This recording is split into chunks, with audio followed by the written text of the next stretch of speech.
Et c'est parti, nouvelle saison de National 3 pour l'AG Caen. Tout de suite un long ballon et une récupération par Alex Dias. Ça y est, c'est lancé, c'est fini la préparation. Les choses sérieuses commencent. Avec Renaud en une touche sur Hamel, Léo Hamel. On change d'aile avec Nicolas Camillo aux abords de la surface de réparation, centre au premier poteau, camarade de la tête, attention, il y a Goba dans la surface, c'est bien joué. Il pouvoir recentrer. Oh, elle est sortie, j'ai vu l'arbitre assistant.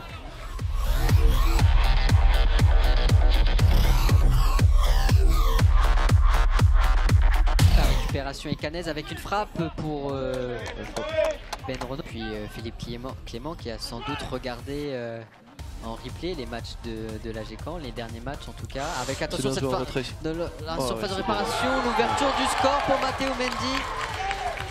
Matteo Mendy qui ouvre le score pour les Divets. 1-0 sur cette occasion. Un gelon d'enfant, il est vu à 3 km. Pourquoi on avance à l'opposé là-bas? Alors que oui, c'est un peu l'incompréhension côté staff, c'est vrai qu'on... Ouais, ça a été facile, très facile. Trop facile. Personnellement, je ne l'attendais pas. Il est tout seul dans la surface de réparation, il a tout le temps de contrôler et d'ajuster.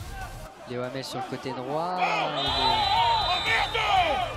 Nouveau carton et ça semble être pour Léo Hamel. Ouais, c'est pour Léo. C'est pour Léo, il paraît en retard et... C'est vrai que c'est une zone du terrain qu'on voit pas forcément avec l'échafaudage, mais voilà, on va revoir le ralenti. Son contrôle est un peu long, Batam qui passe devant. Et oui, il essaye de... Il faut serrer les dents. Voilà, ça y est, là, l'apport de l'offensive, c'est très bien joué. Il peut lancer Alexandre Diaz dans la surface de réparation avec Kevin Goba. La frappe s'est détournée du pied du gardien et une nouvelle faute. Nicolas Camillo. Nicolas Camillo, le centre, la tête, attention, Ibou Camara qui aurait pu tromper son gardien là-dessus.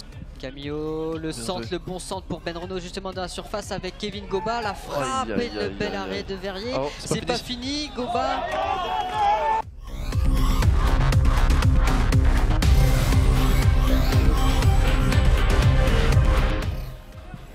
Le centre pour Mendy, il est complètement seul. Mayoulou qui peut se retourner, le retour de Lembo, attention on se fait peur côté Canet. Voilà. Totalement seul. Tout seul, il a le temps de remiser, il se retourne et c'est Joël Lembo qui peut mettre le pied. Attention, ça a décalé Becherel, le centre, le bel arrêt du gardien. Non, on n'y arrive pas. Ibou Camara, attention, il y avait Goba dans le dos, attention la récupération haute de Léo Hamel qui peut mettre vers Nicolas Camillo, le poteau de Nicolas Camillo, c'est pas possible.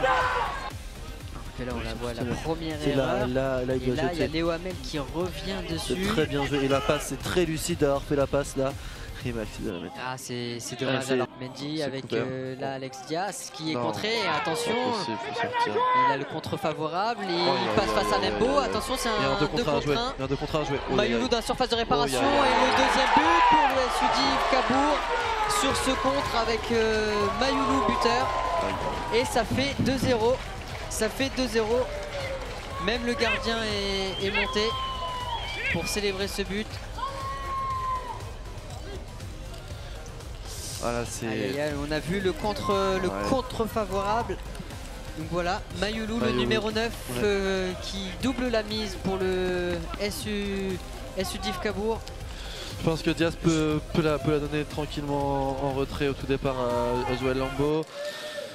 Le duel est perdu, Joël hésite, je pense qu'il se dit est-ce que je peux intervenir ou pas, il décide de contenir, derrière ça va beaucoup plus vite, c'est bien fixé, c'est bien donné à l'opposé, il a un peu de réussite, il a glissé sous le gardien, c'est bien joué. Et c'est parti pour 45 minutes, 2-0 pour le SUDIV Cabourg. Tout reste à faire pour les Canets qui devront rapidement marquer s'ils veulent espérer revenir et empocher des points sur ce match. Allez, pourquoi pas sur une phase arrêtée. Sur un coup de pied arrêté, il y a du monde, il y a Léo Hamel, il y a Goba, il y a Lembo. Ça sera Camillo de la tête. C'est très bien tiré. L'appel de Camillo il est parfait, le timing il est parfait, il en a fallu de très peu pour tromper vraie occasion de but. Pour revenir au score, mais là c'est Mendy dans la surface de réparation. Il y a Mathis Clément. Il y a Mathis Clément. Il y a penalty. Il y a penalty. Il y a penalty. Mais sur les deux duels avant, on est tendre, on laisse un peu jouer.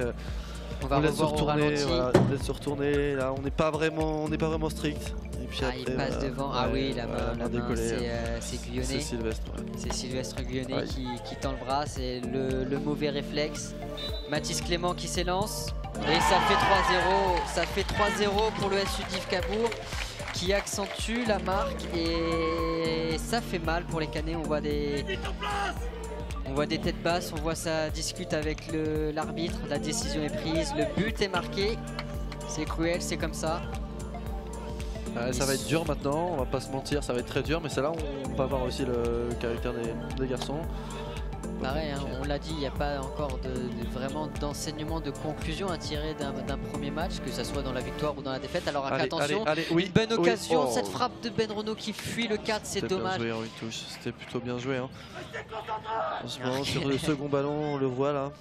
Et on Max Verrier qui juste la décale. Becherel dire au joueur qui s'est chauffé, non, laisse le ballon filer. Ardouin, le centre pour la tête de Goba, c'est bien capté par le gardien, bien lu, qui allonge.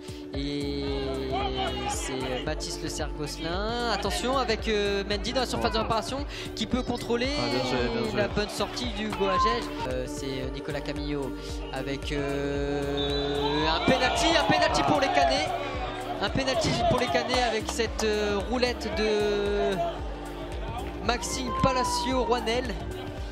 On revoit au ralenti le geste technique, il est parfait, c'est dans la surface. C'est Samy Beltam qui fait faute. Kevin qui s'élance. Et c'est détourné par Maxime Verrier, c'est pas possible, ça fait toujours 3-0. C'est pas possible. Nouvelle occasion de recoller au score manqué. Ah là, faut concrétiser toutes ces occasions. Faut concrétiser.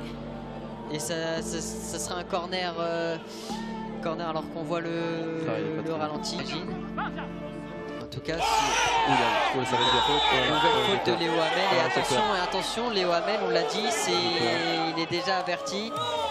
On va certainement mettre la pression côté d'Ibé. L'entraîneur de Div qui arrive à côté du coach du Le Pen. Ça nous promet une fin de match tendue. C'est une nouvelle fois Samy Beltam qui reste au sol. Il va attendre peut-être de voir. L'arbitre qui va discuter. Qui va discuter avec Léo Hamel. Il va sans doute regarder, alors que là on voit au ralenti.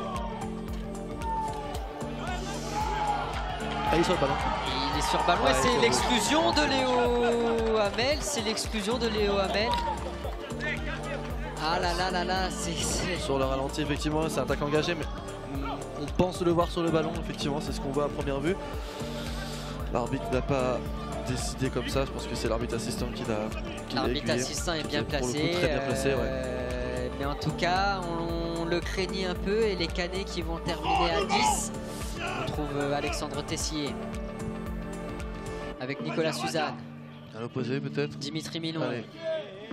Dimitri Minon qui s'est fait bouger. Et c'est terminé sur ce score de 3-0 pour les visiteurs, pour le SU Div Cabourg. Un match forcément qui a baissé de rythme dans le dernier quart d'heure, mais un premier gros match pour...